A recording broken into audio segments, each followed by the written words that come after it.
Jeg vil fortælle lidt om psykiatri her i huset, og det er måske ejendommeligt for nogen at vide, at psykiatri og filosofi samarbejder her. Men problemet for psykiatri er, at vi beskæftiger os til syvende og sidst med patienternes oplevelser, hvordan de føler, hvad de oplever, hvordan de oplever det, hvad de tænker og sådan noget. Alle disse fænomener er bevidsthedsfænomener, og psykiatri har ikke et apparat til at beskrive bevidstheden. Altså vi kan forske i, hvad der ligger til grund for bevidsthed som biologisk proces, men selve beskrivelsen af oplevelsen har vi ikke nogen begrebsramme for. Og det er på den måde, at især fænomenologi er behjælpelig, fordi fænomenologi har beskæftiget sig med menneskelig bevidsthed siden sin start. En af de ting, som vi fokuserer på, er skizofreni.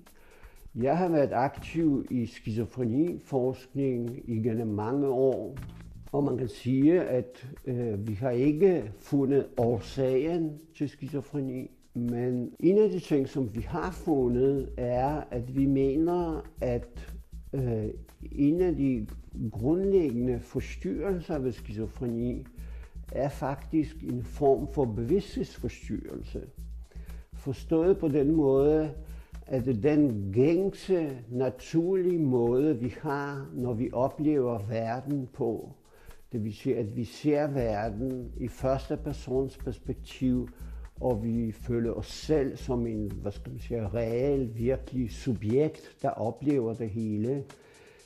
Denne fornemmelse kan hos nogle patienter blive truet, blive ustabil, blive forstyrret, således at det kan give anledning til en kaskade af andre oplevelser, der kan være angstvækkende, og patienter ikke alene danner forklaringer, og deres symptomatologi udvikler sig på den måde.